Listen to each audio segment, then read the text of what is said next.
Selamat pagi saudara, kita kembali dalam Kompas TV bersama saya Siti Tania. Dan juga hari ini saya sudah menghadirkan dua narasumber dari praktisi pendidikan, dari dosen hubungan internasional. Ada Mbak Dwi Wahyu Handayani dan juga Mbak Gita Jausal. Selamat pagi Mbak, terima kasih telah hadir di Kompas TV hari ini. Selamat pagi. Ya. Dan kemudian ini karena memang bintang tamunya wanita semua, jadi kita akan lebih spesifik membahas tentang peran wanita dan juga keberadaan untuk saat ini.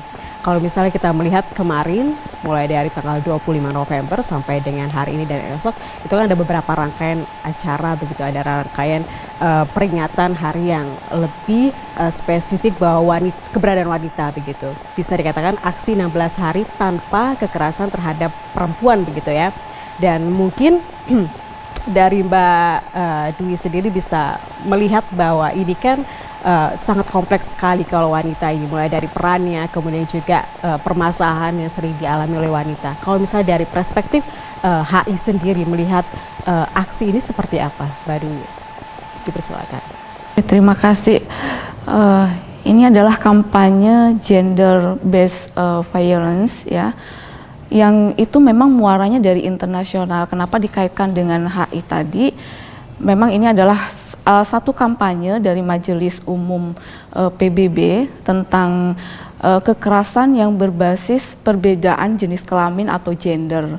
Jadi ada tiga hal fokus ya tentang apa yang perlu perhatian, apa yang perlu diberikan itu terfokus kepada masalah seksualitas, masalah fisik dan secara psikologis. Jadi antara tiga itu jangan sampai kalau sekarang ini kan kesenjangan gender itu masalahnya gapnya itu masih ada di lebih dominan terhadap perempuan ya. Jadi memang masalahnya ke sana. Kalau kita lihat dari konsepnya sendiri kan sebenarnya kalau masalah gender itu perhatiannya bukan pada perempuan saja tapi pada laki-laki. Nah permasalahannya sekarang ini diskriminasi, persoalan-persoalan kekerasan, kejahatan itu masih banyak di perempuan. Nah dari tiga itu seksualitas secara psikis dan kemudian satu lagi fisik. Nah, jadi kita itu harus mengkampanyekan ya, dan kampanye itu harus dalam bentuk aktivitas yang terorganisir karena kadang-kala juga kejahatan itu stepnya bukan dari ranah privat saja, tapi juga publik. Nah, untuk mengatasi itu semua tidak hanya dibutuhkan kemauan individu atau sekelompok orang, tetapi ini harus menjadi sebuah gerakan.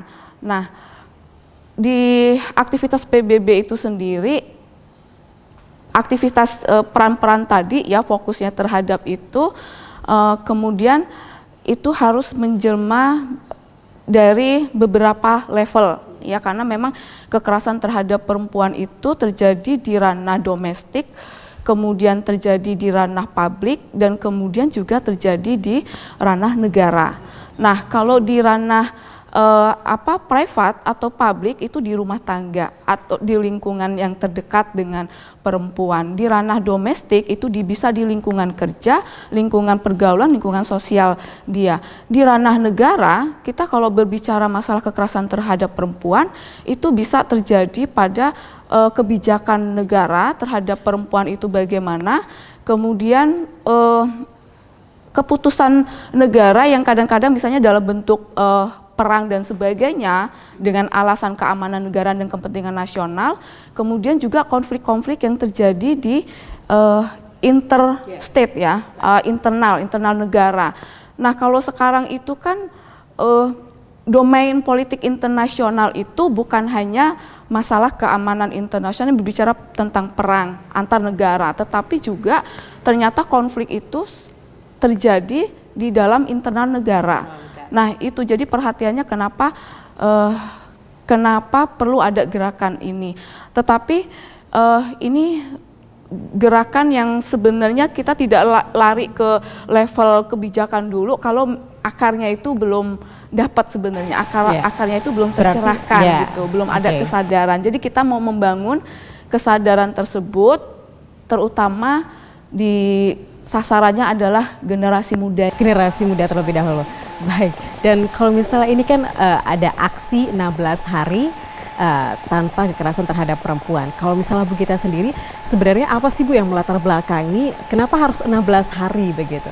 Iya, 16 hari itu apa ya? Sebetulnya ada beberapa tanggal yang menjadi titik-titik yang menunjukkan ternyata ngomongin gender, ngomongin tanpa kekerasan itu nggak harus di satu hari aja, dia memang harus hari. nggak boleh malahan kalau cuma satu hari aja, dia harus rangkai berkesinambungan. Karena kenapa? Karena ketika kita berbicara gender, ketika kita menyatakan nggak boleh lagi ada violence, kita bukan lagi violence terhadap perempuan aja, bukan hanya kekerasan terhadap perempuan saja, tapi kadang-kadang interaksi antara perempuan ke perempuan juga kadang-kadang ada yang ini ya, menggosip itu ya.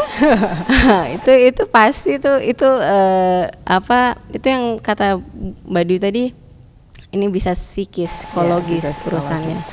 Nah, interaksi antara yang kadang-kadang orang lebih gampang melihatnya adalah ketika interaksinya antara laki-laki dan perempuan.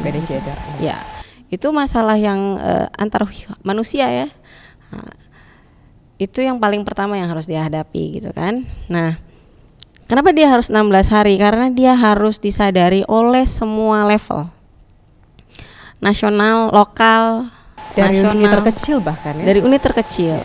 Yang artinya memang kemudian kita juga harus tahu kalau Lampung aja sekarang mulai tahun ini kita akan kita bantu bersama-sama dari HI Unila juga menggaungkan 16 hari tanpa kekerasan, maka tahun depan harus lebih banyak yang terlibat karena harus terus berlanjut ya. Harus lanjut karena ini nggak mungkin selesai kalau perempuan doang yang turun, itu jelas.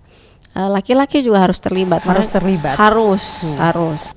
Karena kadang-kadang mereka juga jadi korban. Okay. Karena dianggap sebagai orang yang kuat itu kan itu siksaan batin mungkin. Ada resikonya ya. Ada resiko kan karena tiba-tiba mereka harus mengalami beban yang nggak seharusnya mereka dapatkan. Oke, baik.